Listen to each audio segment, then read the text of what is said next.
Are you having a Kundalini experience? And the last time we discussed some of the signs and symptoms you may be facing that may be revealing to you that you're having a Kundalini awakening. And I am here from numerologist.com as the soul illuminator to go deeper into some of the symptoms that you may be going through, which reveal that you're actually having a powerful Kundalini awakening.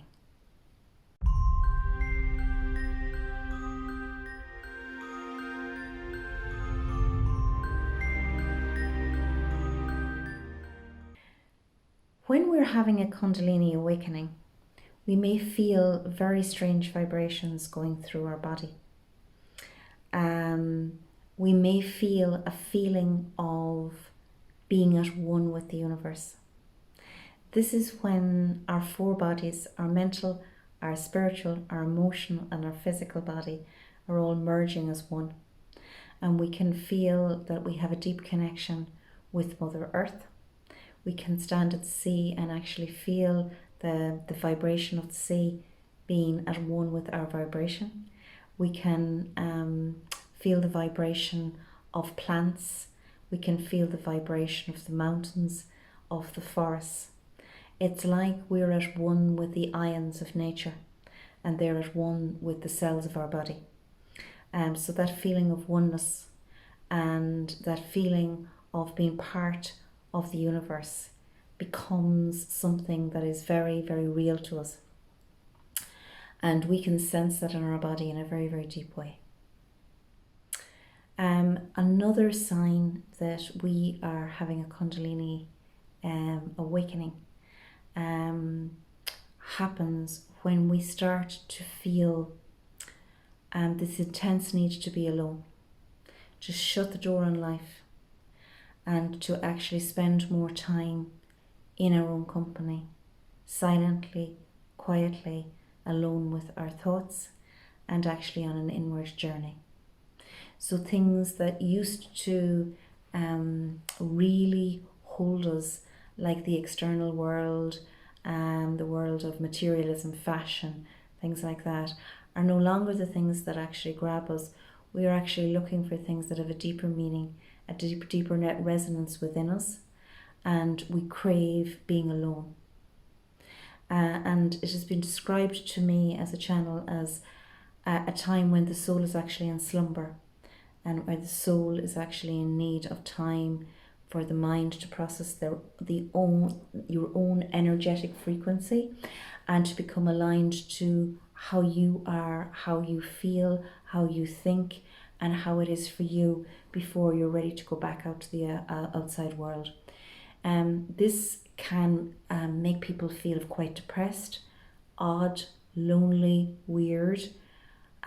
Sit with it, guys. Sit with it, because during this time of great shift, a lot of the things that were established in your life are now up for review. And you need that processing time. So just because you're not as interested in social interaction and social engagement, and not as concerned about going with the status quo, and are getting a little bit more confidence to make your own decisions, and maybe that feels odd to those around you, go with that, because you are getting a sense of what this journey is about for you, and that takes time, and it takes that inward journey, and that inward journey cannot be done in busy places, busy vibrations. So you're being called within. You may be called onto the yoga mat. You may be called into deep sacred sound baths. You may be called into chanting. You may be called into longer periods of meditation in order to cope and in order to really align to the truth of what's happening to you, and for you to feel sovereign and safe within your energetic field. When you've had Kundalini awakening, it can feel like the energy is pulsating through your body. And this can bring up waves of life force energy through you. It's like a quickening happening through you.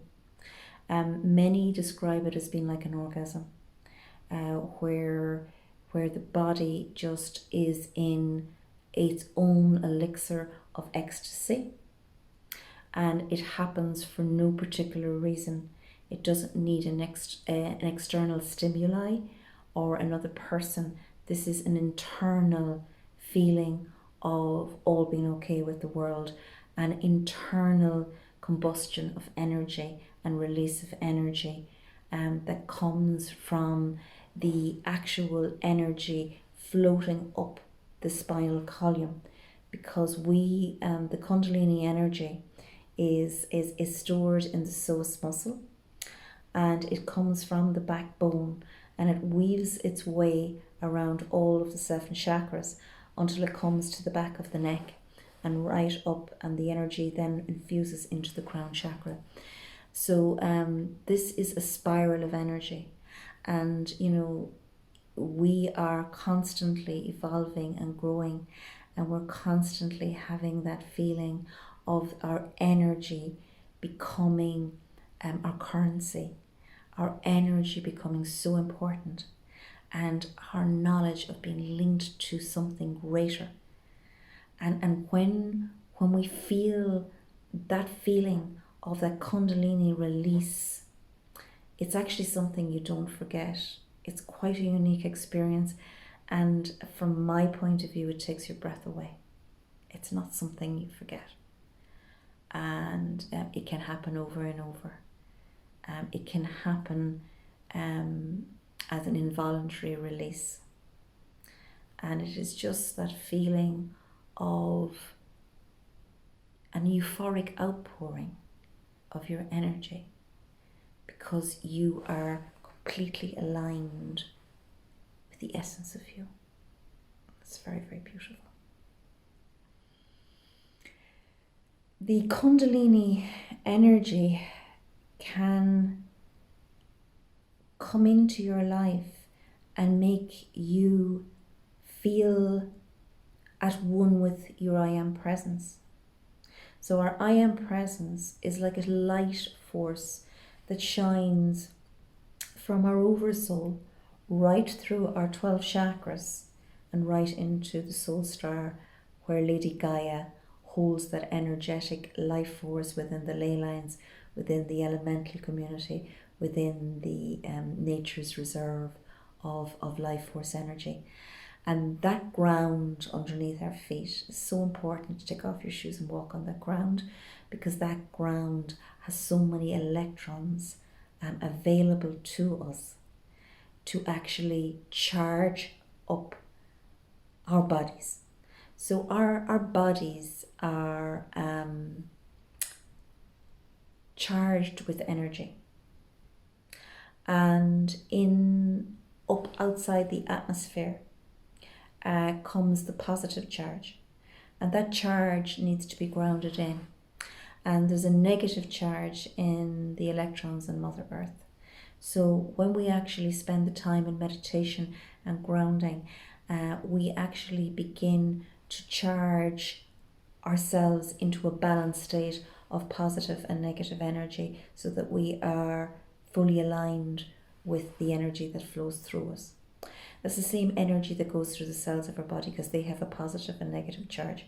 So in order for us to feel at our optimum, it's so important that we find ways of connecting with the electrons of the earth.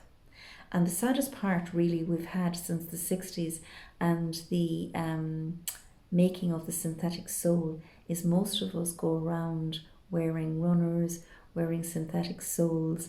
So we're actually insulated from those electrons, which are there to make sure that our life force energy is maintained.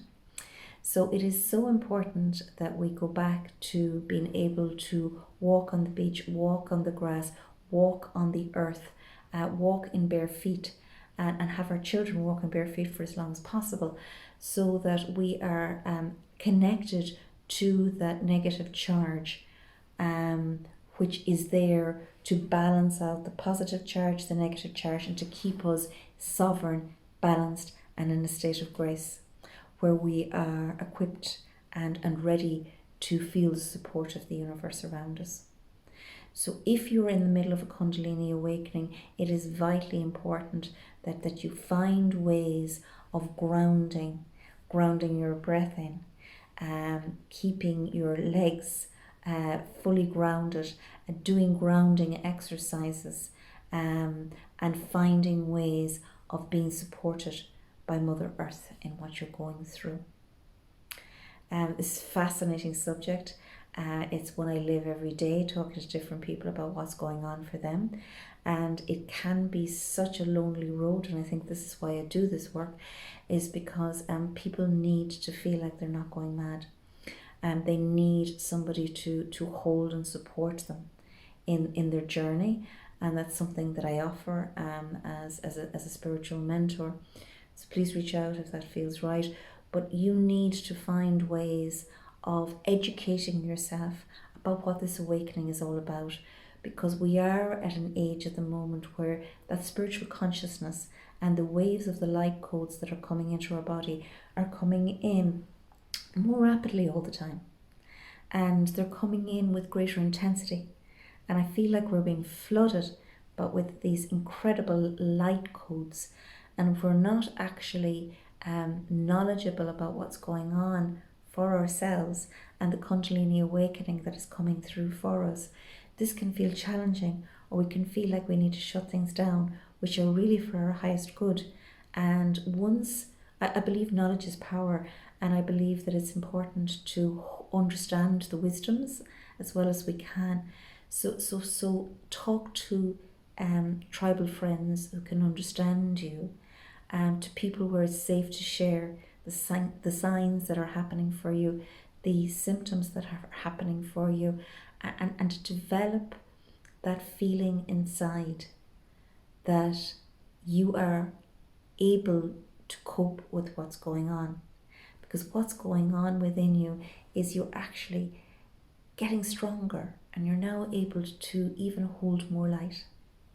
And you are stepping in to that illuminated version of you, that aligned version of you, which is actually aligned to the divine coding that was put in day one. So like anything that is shifting and changing, it takes time for it to balance. So find a support network around you. Read books, educate yourself, reach out for a spiritual mentor if you need one, but don't feel alone in this. You have what you need within you, but just find time to share this with like-minded souls, and numerologist.com is a beautiful vehicle to share this. So if any of these comments have struck a chord with you, and maybe you're feeling a lot of those light codes coming in at the moment, please comment below, and let us all support each other in this rise to the ascension path that we're all on. I hope you enjoyed this. It's lovely to have you with us, and thank you for listening. Please subscribe so that you can listen to more of the videos which may help you on your path to enlightenment with numerologist.com. This is Julianna Jay, the Soul Illuminator and Spiritual Mentor, bidding you namaste.